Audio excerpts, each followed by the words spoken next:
अनीता की नई नई शादी हुई थी। घर में उसका पति विहान, सास जया और ससुर राजेंद्र थे। वाह, अच्छा है, छोटा परिवार है, ना ननद का झंझट और ना जेठ जेठानी का। लेकिन अनीता को क्या पता था कि अभी उसके सिर पर छोटे परिवार की बड़ी जिम्मेदारी आने वाली थी। घर में अकेली बहू होने के कारण अनीता ने शादी के दूसरे ही दिन से घर की सारी जिम्मेदारी उठा ली थी। सुबह सुबह जब वो चाय लेकर सास और ससुर के कमरे में गई तो अनीता ने तुरंत चाय का ट्रे टेबल पर रखकर अपने हाथों से नाक बंद कर लिया। कितनी गंदी बदबू आ रही है, ऐसा लग रहा है जैसे किसी ने सुसु और पॉटी कर दी हो। क्या बात है बहू? कुछ नहीं माँ जी, पता नहीं कहाँ से बदबू सी आ रही है। अब दरअसल बात यह है बहू कि तेरे पिताजी को आर्थराइटिस की बीमारी है, जिसके कारण वो ठीक तरह से चल नहीं पाते हैं और जब उन्हें सुसु या पॉटी लगती है तो वो जब तक बाथरूम में जाते हैं तब तक उनकी सुसु पॉटी बिस्तर पर ही निकल जाती है। ओहो, तो ये बात है। लेकिन अभी पापा हैं कहाँ? वो अभी बाथरूम में है, लेकिन बिस्तर में सुसु पॉटी लगी हुई है तो इसे अब धोना पड़ेगा। ये सुनकर तो अनीता के होश उड़ गए कि कहीं सास सुसु पॉटी साफ करने के लिए उसे न कह दे। अनीता मन ही मन बोल उठी, ओह नो, ये मुझसे नहीं होगा, ये मैं कहाँ फंस गई यार। अनीता को परेशान देखकर जया बोली, तू परेशान मत हो बहू, ये सब मैं साफ कर दूंगी, मुझे तो अब आदत पड़ गई है।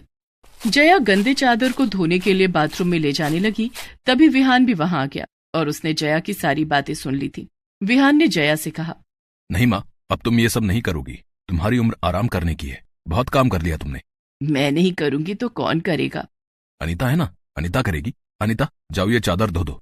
उस चादर को देखकर तो अनीता का मन उल्टी करने का हो रहा था। बेचारी यही सोच रही थी कि सुसु पॉटी लगी हुई चादर वो धोएगी कैसे, लेकिन विहान के कहने पर वो मना भी नहीं कर पाई और चादर लेकर धोने चली गई। चादर धोते समय, आज तो धो लिया, लेकिन आज के बाद ऐसी गंदी चादर मैं कभी नहीं धोऊंगी, मुझे कुछ करना पड़ेगा। उस दिन अनीता शाम को बाजार गई, उसे कुछ सामान खरीदना था। तभी उसने देखा कि एक औरत केमिस्ट की शॉप से अपने बच्चे के लिए डायपर खरीद रही थी। हाँ, पापा भी तो डायपर पहन सकते हैं, मैं पापा जी के लिए डायपर खरीद लेती हूँ। अनीता ने केमिस्ट की शॉप से डायपर खरीद लिया और घर ले आई। डायपर लाकर अनीता ने उसे बेडरूम में रख दिया। रात में जब विहान की नजर उस डायपर पर पड़ी, अरे अनीता, ये डायपर कौन लेकर आया है? मैं लाई हूँ। लेकिन अभी क्यों? अभी तो हमारे घर में कोई बच्चा भी नहीं है। क्या अभी से बच्चे के लिए सामान खरीद कर जमा करना शुरू कर दिया है क्या? नहीं, ये हमारे बच्चे के लिए नहीं है। तो फिर किसके लिए है? घर में इसे कौन पहनेगा? पापा पहनेंगे। पापा चल नहीं पाते हैं, इसलिए उनकी सुसु पॉटी बिस्तर पर निकल जाती है, इसलिए आज से पापा डायपर पहनेंगे।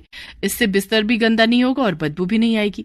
अरे वाह, ये तो तुमने बहुत अच्छा आइडिया सोचा है। उस रात अनीता ने अपने ससुर को डायपर पहनने के लिए दिया, जिसके बाद ससुर राजेंद्र डायपर पहनकर सो गए। अगले दिन जब सुबह उन्हें सुसु पॉटी आई तो उन्होंने डायपर में ही कर दिया। बाद में उस डायपर को अनीता घर के बाहर कूड़ेदान में डाल देती। अब रोज यही सिलसिला चलने लगा। चलो, सुसु पॉटी वाली चादर धोने से तो मुक्ति मिली, लेकिन अब यूं रोज रोज डायपर फेंकने कूड़ेदान के पास जाना पड़ता है। आस पड़ोस के लोग मुझे घूर घूर कर देखते हैं, ना जाने क्या बातें करते होंगे मेरे बारे में। धीरे धीरे दिन गुजरने लगे।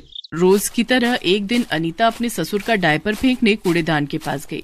कितने दिनों से कूड़ा उठाने वाली गाड़ी नहीं आई, कचरा कूड़ेदान के बाहर तक बिखर गया है। अब इस डायपर को कहाँ फेंकूं? यहाँ तो पिछले कई दिनों के डायपर अब तक पड़े हुए हैं। कितनी गंदगी हो रही है। हे भगवान, अब इस डायपर से छुटकारा दिला दो।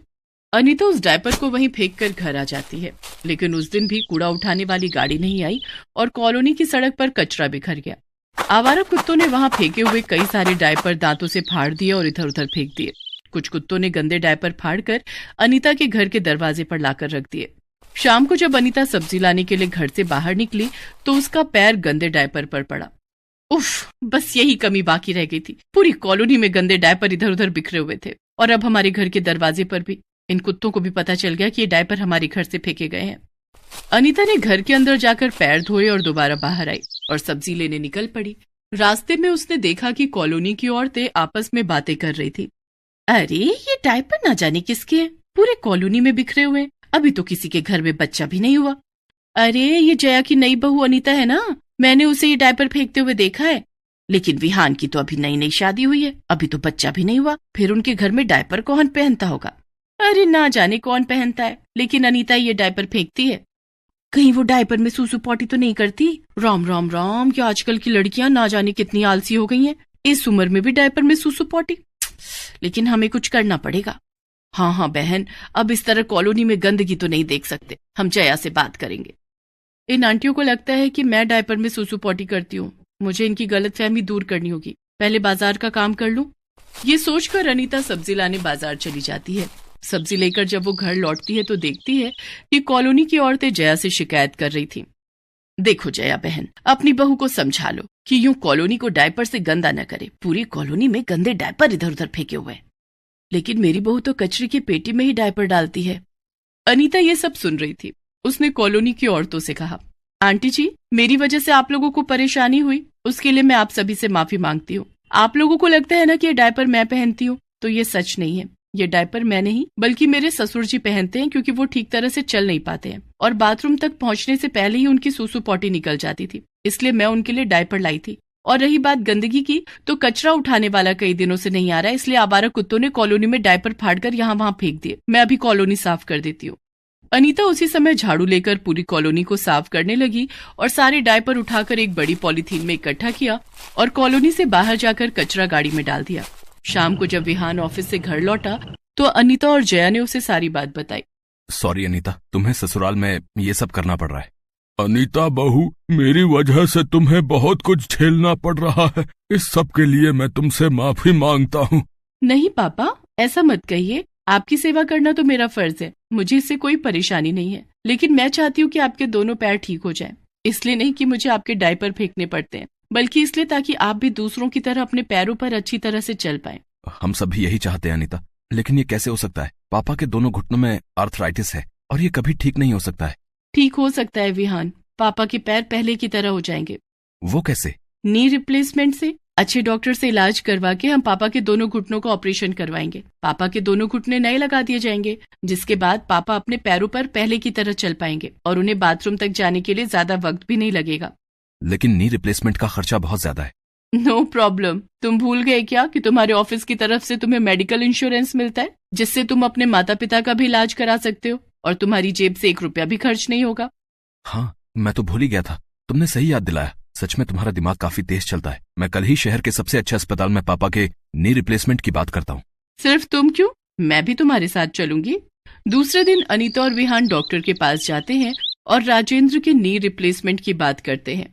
आप जल्द से जल्द पेशेंट को यहाँ एडमिट करवा दें। हम जल्द ही उनका ऑपरेशन कर देंगे और कुछ ही महीनों के बाद उनका घुटना बिल्कुल फिट हो जाएगा। अगले ही दिन अनीता और विहान राजेंद्र को अस्पताल में भर्ती करवा देते हैं।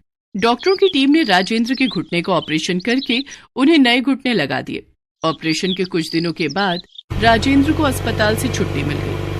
अनीता और विहान उन्हें घर ले आए, जिसके बाद अनीता ने अपने ससुर राजेंद्र की खूब सेवा की।